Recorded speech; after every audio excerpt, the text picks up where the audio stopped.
they used to, meaning then there's an element of adaptation that needs.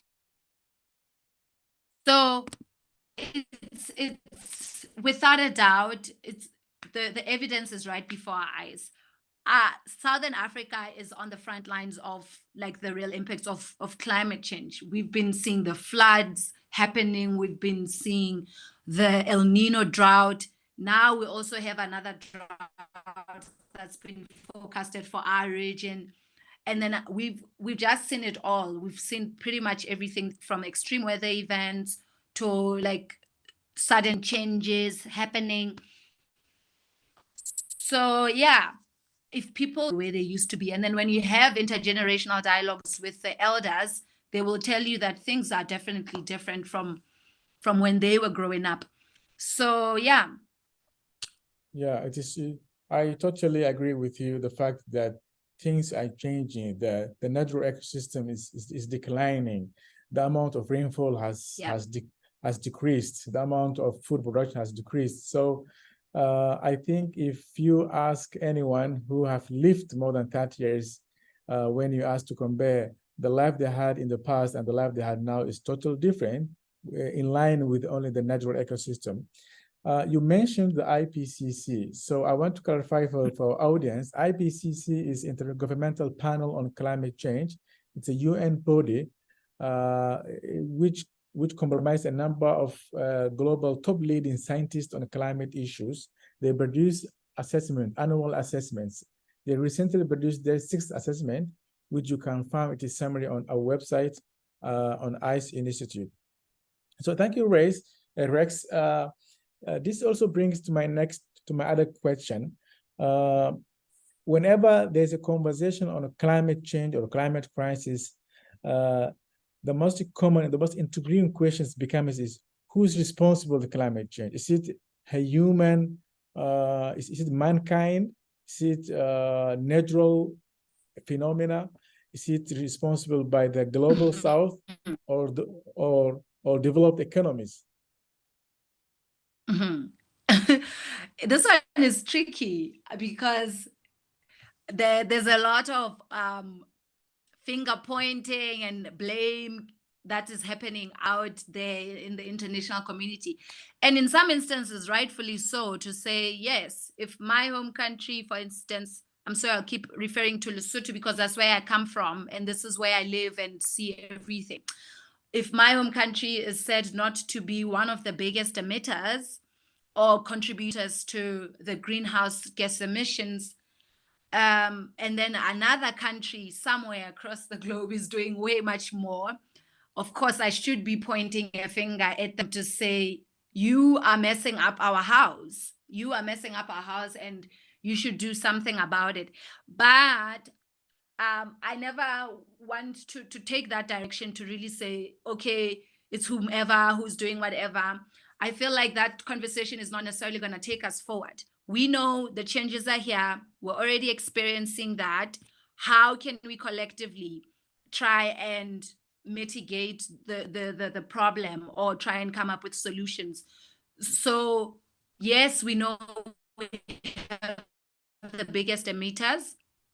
The West obviously being one of the big ones. I don't want to name countries, but what I want us to really focus on is the fact that the change is happening and it's happening at an accelerated rate as opposed to past. And coming to a point you mentioned about some people would say it's a natural phenomena and whatever. Yes, the climate has been changing since forever. However, what now is alarming is the rate at which it is happening at. It's the rate at which the extreme weather events are happening at. So, and then when the scientists are trying to assess, when they assess, they realize that we as human beings, through our industrial activities and we're contributing to the change that we're seeing. So that's how I'd best respond to that, to say we know who the big emitters are, yes, and they should really be held accountable and take responsibility in terms of assisting. That's where the loss and damage conversations come in now, why it's big on our agenda for all the international meetings and conferences that are happening now, and the activists also pushing for that. People are doing right for doing that. However, I think we all have to collectively try and find a solution, because the house is messed up for all of us. So there won't be time to be pointing fingers and saying, oh, this one is not doing whatever. But wherever we can be able to contribute in terms of mitigating, or if we have to adapt, then we should definitely be doing that. Yes. Thank you very much for mentioning that it is both a natural phenomena and a man-made crisis, but the scale of climate change has gone very fast and due to human activities. And it's also true that the world polluters are majorly responsible for polluting the world, which is caused by global warming. It is true we will not mention names or finger pointing, but probably they could be the G20s or G7 or mostly the developed countries. You also talked about it's more important to find a common ground, to find a solution together. So, which is international cooperation. And so, what do you think? What are the best possible ways or approaches we can solve the climate crisis, regardless whether we are individuals or institutions or nations? What do you think? Okay. Well, I think there are quite a number of things we can do. Like you said, at individual, institutional, and national and international levels. So personally, I think as young people, we can definitely do grassroots activations and activities like planting trees. We know how Africa's forests, and even conserving the other still present forests, because we know how they are the major role that they play in carbon sequestration, and trying to then reforest where they have been cut down for whatever reasons. That's part of individual acts that people can take, and then also, of course, the known things about trying to reduce our carbon emission, our carbon footprint, and all of that. However, I feel like there's another important side that we as young people also have to look at, which is the advocacy side and also the policy influencing area. I believe that that's part of what we can also do in our home countries, and also at national and even at international level, to try and influence, because at policy level, that's where the big decisions are being made about how we're going to move forward in a sustainable manner. So by young people being part of such conversations, I believe it's very, very important, because it will give like a youth perspective, but also allow us to influence some of the big decisions that are being made on issues that are going to affect us. So my recommendation is for us to continue doing the grassroots activities, the little that we can do. I believe that the small acts, when done by lots and lots of people, they add up and become a big and have a bigger impact. So it's not okay for people to say, oh, this is too big for us, we cannot necessarily be able to combat it. However, if we view it from a lens of the little acts add up, and they can add up to have a bigger impact at the end of the day, that will help us. So it's important for us to do at individual level, but also influence even at the higher levels, at the decision-making processes, and yeah, push for change, as we've seen some other young people do globally, and even here on the continent. So yeah. It's very true. I must be moved by words, by mentioning how the small acts adding up together and could make a bigger impact. So thank you for inspiring the fellow young people, the fellow Africans. You mentioned being part of the conversation. One of the biggest conversation is COP. Now we are anticipating COP28 in UAE. What do you think could be the major issues as our concern is could be discussed there? What do you think we can share with the world leaders to discuss on the various issues affecting our community in the grassroots level, and how how young people can be part of those conversations? Okay, I'll start with this one about how we can be part of, the conversations. It's quite tricky because there's a bit of resistance sometimes in terms of our national governments and the authorities or the decision makers to want to include young people at the decision making table. However, I think we should definitely continue to press and push and start and to organize ourselves as young people such that we're able to have a unified voice that can have a bigger impact as we're advocating for for these issues. So one big thing I'd say is for us to mobilize ourselves and then to organize ourselves and coordinate and then build that united youth voice on such issues so that we can be heard as opposed to people going as individuals. And then secondly, to push to be in these decision-making processes. If in your home country, there's like a negotiating team that goes to negotiate at COPs, you should push for a youth to be part of the delegation that's doing that. Push for young people to be capacitated in such areas, because anyways, the baton is going to be passed on to us. And tomorrow, we are leaders today, yes, of course, but we're also going to be leaders tomorrow when the older people are long gone. And we have to have an idea what it is that we're dealing with and how to address these issues. So I think that's how we can push to be part of these conversations by infiltrating the spaces where the decisions are made. If they don't give you an opportunity, you should knock on their doors and be a nuisance to them, which is what I'm pretty much doing here at home. I'm pushing for such. We're also trying to organize ourselves to create a youth network, which never existed before, on climate issues. There's a committee that I sit on, a national climate committee that I sit on now. And for us to get into it was challenging because for the many years that committee existed, it never had youth representation. And so what we've been doing is to mobilize ourselves and to press on and to say we want to be in those rooms, and eventually they will open the door. So I think that's part of what young people can do to try and push for such, and bring your own chair if they don't give you one.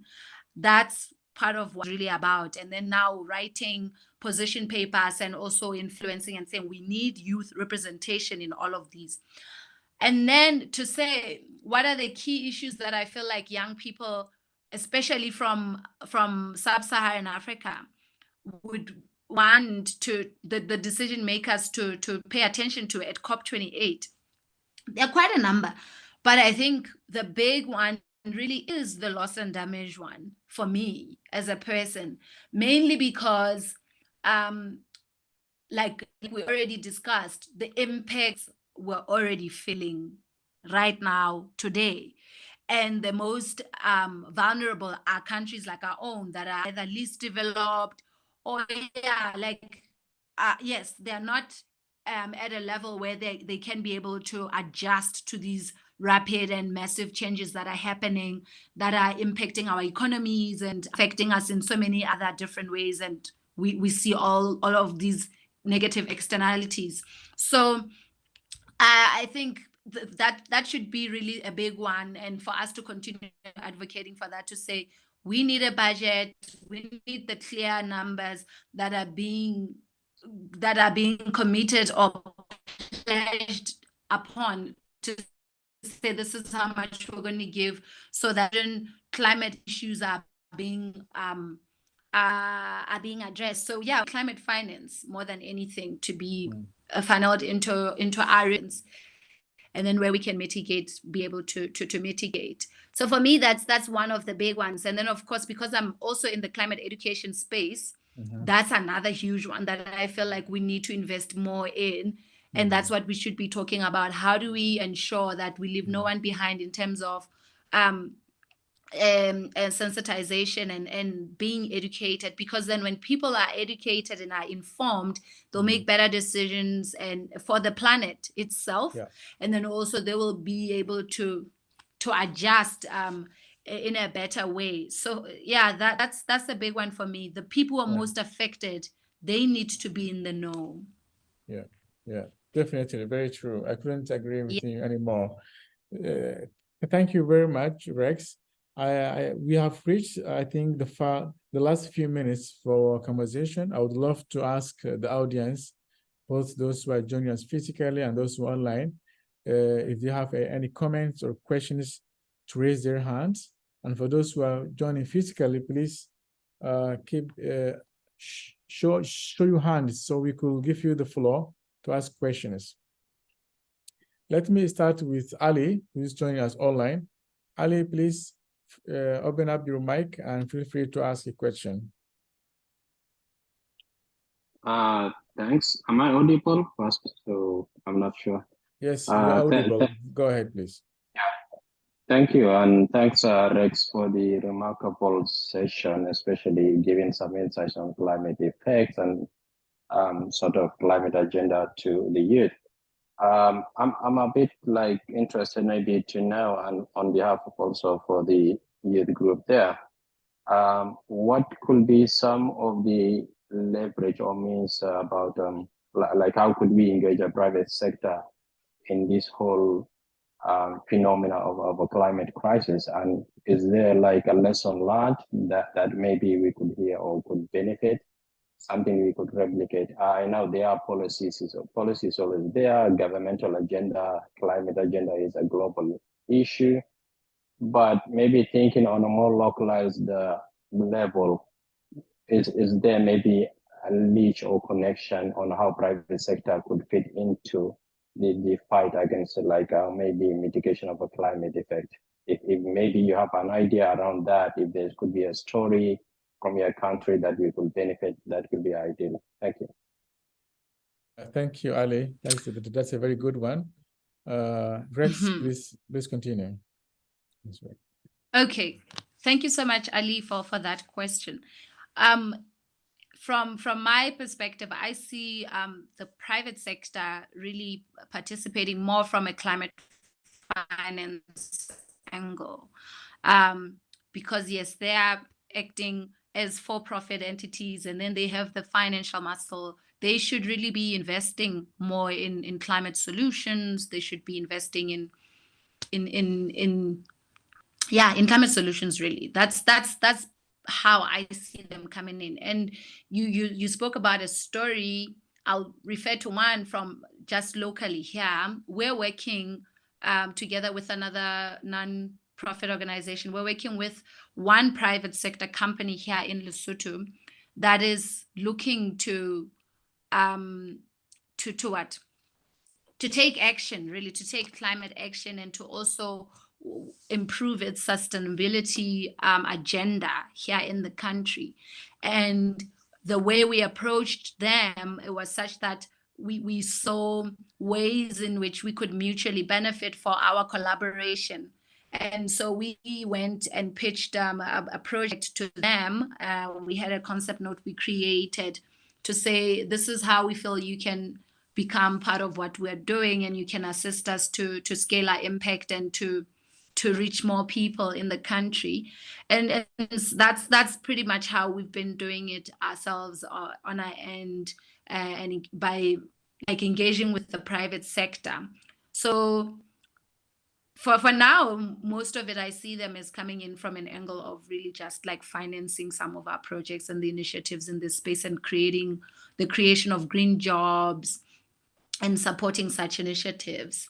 So I don't know if that answers your question, Ali. So, but with what I can say is that with the private sector, I've seen that the conversation becomes worthwhile when you also present them with the benefits, instead of just pointing fingers and blaming for whatever contributions they've done or what they're not doing.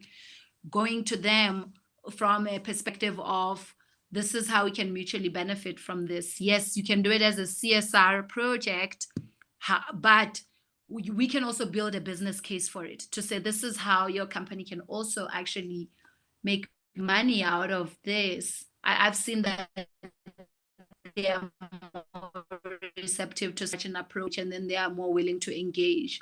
So yeah, I'd say that's how I would advise that you approach them and ensure that we incorporate them in such important conversations, because anyways, there's no business when the environment is degraded and we're having floods and we're having challenges and problems, because at the end of the day, society depends on the environment for economic activities. So it's that cycle of interdependence, and showing people that and helping to build a business case around that helps them to see things differently. So yeah, I don't know if that answers your question. Ali, is that okay? Is that enough? Thanks, Rex. I think that takes base on maybe the whole private sector, and this is sort of a wider discussion. Yeah, But yeah. I hope maybe we could have more sessions just specifically dedicated on how we could leverage this. Definitely, But thanks definitely. for We will joining have us. a separate conversation on the role of private sector in tackling climate crisis, especially in Somalia. So thank you very much. To utilize the time, I could invite the audience who are joining us physically to ask questions.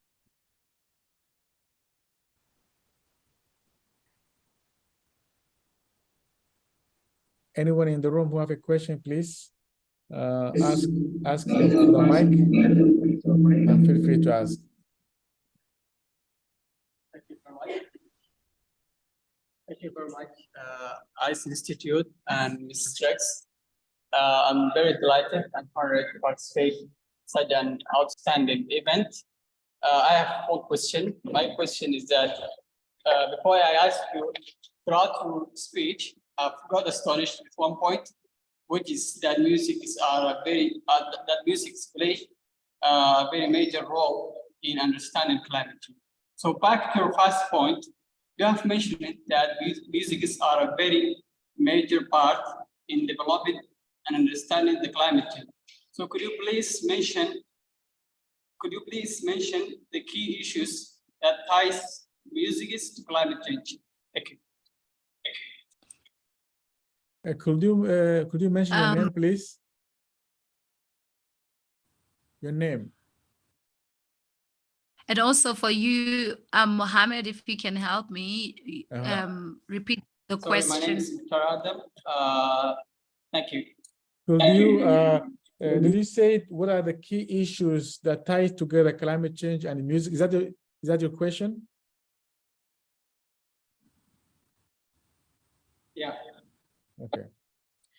Maybe we could take a couple of questions, then I'll give you the floor, Rex. Is there any other question?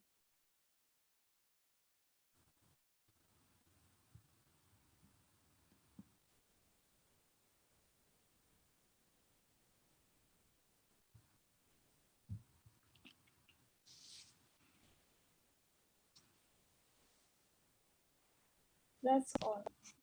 Okay. There's Abdikafi, I think your hand is raised. Please go ahead for your question. Okay, thank you, Mohammed, and also thank you, Rex, for the insightful presentation. The presentation and the encouragement of the youth to act against climate change in their national countries was really impressive. So most of the students or the youth here would like to be climate advocates at the national or international levels, so that they can convey their voices to the global stages as you are doing now. So I think you are an inspiration to many young people, and your recommendations have been really outstanding. So many students or many youth people in this conversation would like to be to become climate advocates. So the first question is, what are the recommendations would you give them to become climate advocates at their national or the international stage? That is one question. The other question is, as we know, most of the people in Africa, or specifically in Eastern Africa, live in rural areas. So the people living in the rural areas are those people who are more exposed to the negative effects of climate change. So the sad news is that those people know less about climate change. So what do you think is the role of the youth to advocate for the climate change, to teach about climate change to the people in rural areas? So what would you recommend also to reach the people in the rural areas? Thank you. Perfect questions, Abdi. Over to you, Rex. Okay, I'm going to start with Abdi's questions, and then I'll move on to the nexus between music and climate. So one, how to reach people in the rural areas, or the people who are least informed most times about these issues, which but bear them the biggest brunt of like the crisis we're facing, which is the climate crisis. I think the best way really to do it is through activism, and just and grassroots action, like I said earlier. I'll just bear reference to how we started. We identified the problem in the communities that we were working with or we were engaging with. And then we went out there. We kind of did a baseline study to some sort of like a survey to try and understand what the challenges or where the gaps are. And then we came back with our interventions trying to solve for those gaps that we had identified through our baseline study. So those are some of the ways that you could pretty much do it. Going out there and taking action and being on the ground, identifying what the challenges are, hearing from the people, doing consultations, and not just assuming. Yes, of course, by being there or living there or understanding the culture in your country, you might have an idea, but it's also important to engage with the people you're trying to assist, or with the people who are most directly affected by the problem you're trying to solve for. So for me, what I would advise is for you to just go out there, take action, consult with the people, engage with the people, so that you can be able to come up with the best solutions that are relevant and place-based. And then to how people can start doing the work that I'm doing. I don't even think I'm one big activist. Yeah, but I've been doing it for a few years now. And how I pretty much started was literally what I said once again, starting where I was, taking action, saying, okay, there's a problem. And as cliche as it is for people to say, be the change that you want to see, that's pretty much how I started. I was like, oh, there are problems here, there are problems there. Oh, and then I started trying to plug those loopholes that I was identifying in my community and in the other different parts of my home country. Like I said, I work exclusively mostly with youth and children from rural and peri-urban areas. And it requires us to go out there into those communities because they are more in remote areas. So, but that's how you do it. You start doing the work, you start mobilizing, you start taking action. And sometimes people will start recognizing you and saying, oh my gosh, this is what you do. Oh, speak to Rex. Oh, we have whatever, something like this. We want to engage young people. Can you speak to Rex about this and that and that? So you will be recognized for the work that you're already doing and the action that you're already taking. And that's where pretty much all of us start. I think before, as young people, some start, yes, in the policy arena, but most of us, we start at the grassroots level. And then once you've built a bit of traction in that area, then you start moving to say, I can start in the advocacy space. I can start influencing policies. So yeah, that's that answering. I hope I answered your question well. And then, but just one quick little thing. what I think is the vision should not necessarily be, how do I become the biggest activist that ever existed? I think the biggest vision that one should have is to say, what are the problems? And once you start solving for the problems, then you'll start getting the recognition and you will start being invited to participate in certain spaces, because that's pretty much what you've been advocating and working for since. Answering the music climate nexus, I didn't pretty understand that question well, but I'll try and attempt to answer it and say, music, as we said, it helps with a lot of things. Like, we could just look at climate anxiety and mental health issues that are centered around the climate crisis or topic. Music can play a pivotal role in there to be a source of comfort and solace for people, and to help them to try and deal better with the anxiety that comes with the climate anxiety that we know does actually exist. And then, of course, the fact that it's able to demystify, like I said earlier, complex topics, and also break them down in a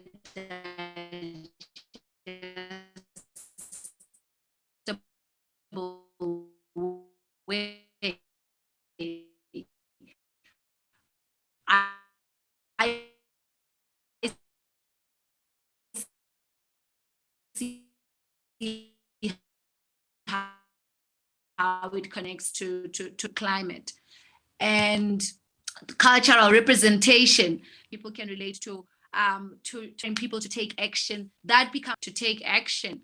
And of course, social justice movements from the past, music. And we've seen it's, even with this current crisis that we're facing in today's world, which is the climate crisis, music can play a very pivotal role in ensuring that we educate, we sensitize, and we also inspire people to take action, because it also can appeal to people's emotions, which is important in this conversation also.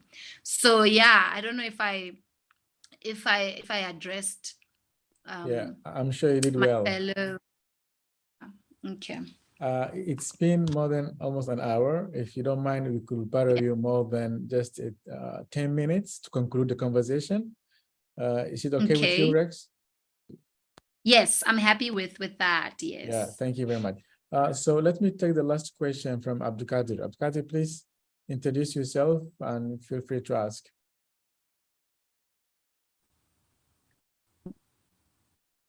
Hi,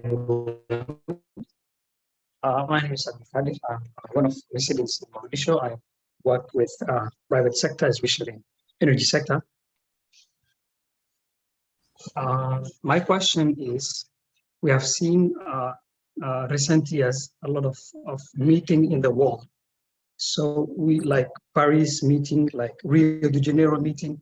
I'm asking, who's responsible to execute the rules and the policies are coming from international meetings to execute on the ground? That's my question. Yeah, thank you. If I rephrase your question, I think it is there are a number of global conversations, whether it's Paris, whether it's COP27 and so on. Those resolutions, who's responsible to translate into action in the local community, in the local grounds? So it's challenging to say, because I think, as somebody who's also participated, I want to say this before I answer the question real quick. As somebody who's been participating in quite a number of conferences also, I've kind of gotten to a point of conference fatigue, because I feel like most of them are talk shops that don't really have impact on the ground. And we go and attend all of these, we tick the box of, oh, we attended this, we did that, and then there's not much on the ground that's being done. However, at the same time, I'm like, okay, it's still relevant for us to continue meeting. It's just that we really need to scale up the action part of things. We need to take action, and we need to implement. And whose responsibility is that? I believe it's everybody's responsibility. However, at a higher level, obviously our governments, being the member states and being co-signees and the ratifiers of some of these agreements, they need to ensure some form of localization of whatever agreements that are being done in those spaces. And then we will also come in as like civil society and private sector, of course, which was mentioned earlier, and different parts of society coming in to support and implement. But I feel like governments are the ones that are really supposed to create an enabling environment to start with, to say, okay, we have these, we have whatever. I'll make a quick example. We attended the LDC5 conference with Mohammed here in March. And there's a document there that goes together with that called the DPOA, which is called the Doha Program of Action. It's more of a document that's going to guide least developed countries on how they are going to implement to achieve their developmental goals. And in our case, when we got here at home as young people who were participating in that conference, we were knocking at our government's door to say, hey, what is it that you're doing? What action are you taking to ensure there's the successful implementation of the DPOA? And then how are you involving young people? So somehow also holding like these powers that be accountable and being a nuisance, like for real, being a nuisance and saying, we want to know what you're doing, how we can plug in, how you're going to involve us, and how we can help in coming up with solutions for countries. That's the best way I see it. And that's why I say maybe it's everybody's responsibility. It's not just for government, it's not just for civil society or for private sector, but it's all of us joined together, working together to ensure that we reach whatever goals we've set for ourselves regarding those. But you know, even if government doesn't do much, as young people, we're already doing the work on the ground, trying to localize the SDGs. We're working together with other international development partners who are serious about making an impact. So it's everybody's burden.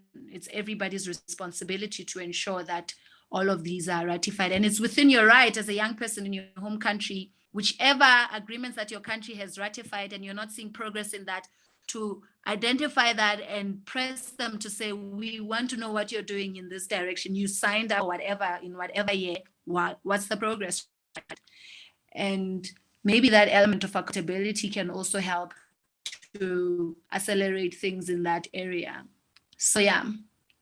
Yeah, thank you very much. That is so, you actually nailed it, the answer to the questions. And thank you very much. We came to the conclusion of the program. It has been a truly pleasure and pure pleasure to have a conversation with you. And I'm sure you inspired a number of people. You awakened a number of souls this afternoon. And this conversation is being recorded. We will definitely share across our social media platforms, so many young people could learn from your conversation. So thank you, Rex. Before we conclude, what is your final thought? What your final remarks? Okay, I talk a lot, so I would say a lot and then we'd go for another hour. But just to wrap up, I want to say thank you so much for inviting me to have inviting me to such a platform. And I'm glad that we're having these necessary conversations around climate. But I think as somebody who's definitely working in the artistic space, I want to say it's important for us to incorporate creative and innovative approaches in the solutions that we're trying to come up with to solve for our for any challenges that we're facing today as the world, and of course for our home countries. So I want to urge you and challenge you to think outside the box and to do things that don't seem conventional. So for us, we're using music. Whatever it is you can identify in your area of influence, use that to drive change and to have an impact. It's important for us as young people to be innovative. So yeah. Thank you. Use whatever you can use to drive change in our local communities. So that is the major takeaway. And that also aligns with our motto at the Institute, driving climate action. So thank you very much. We are in the same fight, we are in the same cause, and we will definitely meet again to empower more young people and align our actions for wider impact. So thank you very much, Rex. Till we meet again. Thank you so much. I hope I can participate in the other ones that you will have with other speakers. Definitely, we will So email you. Awesome. Thank you. Thank you Thank so you. much to everyone. Bye-bye. Thank you. Bye-bye.